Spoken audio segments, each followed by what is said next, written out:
Namaste and welcome back to the Shakti Summits podcast. My name is Monica, that curious creative, वो जिज्ञासु रचनाकार. और आज मेरी क्यूरियोसिटी लेकर आई है एक नया टॉपिक. उसका नाम है क्या नवरात्रि केवल धार्मिक उत्सव है. और मेरा कहना है कि नहीं, ऐसा नहीं है. तो आज हम इस विषय पे बात करेंगे कि नवरात्रि वो 9 दिन जो हर साल हम धूमधाम से मनाते हैं,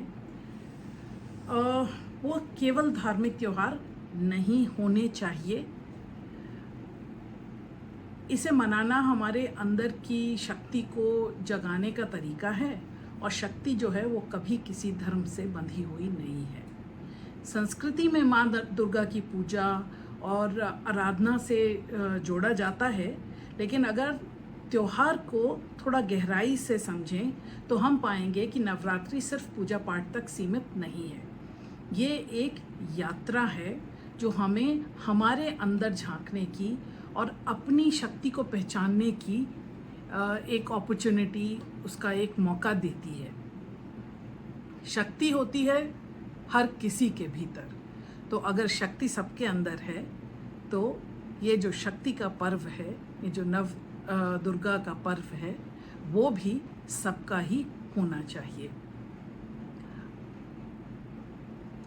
शक्ति चाहे स्त्री हो या पुरुष हो या किसी भी जेंडर से आप आइडेंटिफाई करते हो, आपकी जो इंटरनल एनर्जी है, जो आपकी आंतरिक ऊर्जा है, जो हमें प्रेरित करती है, हमें जीवन में आगे बढ़ने की ताकत देती है, ये है शक्ति. इसका पूजा पाठ कर्मकांड से कोई खास लेना देना नहीं है, क्योंकि ये शक्ति जो है वो हमें चुनौतियों से सामना करने और अपने सपनों को साकार करने में मदद करती है.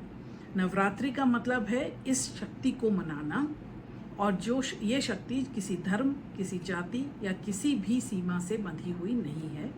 ये शक्ति है सार्वभौमिक, पूरी पृथ्वी में छाई हुई. और नवरात्रि जो त्यौहार है वो शक्ति के 9 रूपों का उत्सव है. ये 9 गुणों का उत्सव है, और जो गुण हमारी अपनी शक्ति का प्रतीक हैं. ये गुण कौन कौन से हैं? पहला, करेज, साहस. किसी भी चुनौती का सामना करने का जो हमारा मादा है, जो हमारी ताकत है, वो है साहस. फिर कंपैशन, दया, दूसरों के प्रति सहानुभूति और प्रेम का भाव.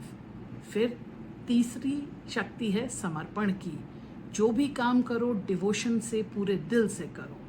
चौथी शक्ति हुई विजडम की, ज्ञान की, जो सही और गलत को समझने में और जीवन को देखने की जो एक खास दृष्टि है, उस ज्ञान की. पांचवी शक्ति है शांति की, पीस की.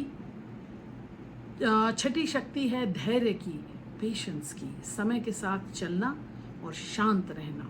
सातवीं शक्ति है संतुलन की, जीवन के हर पहलू में संतुलन बनाए रखना. आठवीं शक्ति हुई फेथ की, आस्था की. आस्था ईश्वर पर, किसी भी ईश्वर पर हो, पर सबसे ज़्यादा आस्था स्वयं पर, खुद पर और अपनी क्षमताओं पर. नवीं शक्ति है आत्मचिंतन की, इंट्रोस्पेक्शन की. खुद को समझने और अपने अंदर झांकने की जो कला है, उसे आत्मचिंतन बोलते हैं.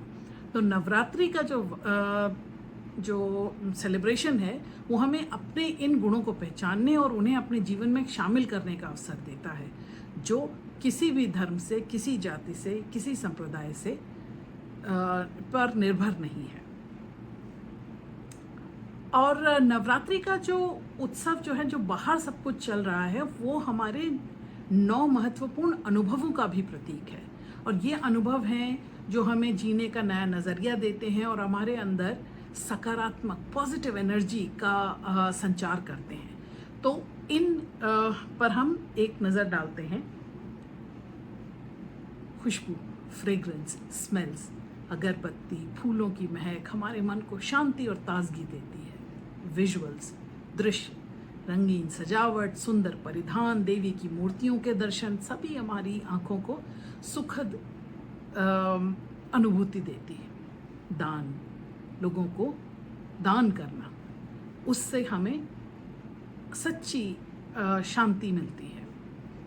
भोजन, व्रत का खाना, तरह तरह का व्यंजन, ये हमें ऊर्जा और सुख की अनुभूति देते हैं। इंटरैक्शंस, लोगों के साथ संपर्क, परिवार और दोस्तों से मिलना, उनके साथ समय बिताना, ये सारे जो सोशल कनेक्शंस हैं वो स्ट्रॉन्ग हो जाते हैं। डांस, नृत्य, गरबा, डांडिया, नवरात्रि का ये हिस्सा सबसे ज़्यादा मज़ेदार है। नाचने से हमारा शरीर ही नहीं, आत्मा भी तरोताज़ा हो जाती है। म्यूज़िक, डांस के साथ म्यूज़िक आता है, ढोल, नगाड़े, गीत, संगीत आत्मा को छू लेते हैं। ड्रेसिंग अप, तैयार होना, सजना संवरना, नए कपड़े पहनना, सब हमें आत्मविश्वास और खुशी का अनुभव कराते हैं।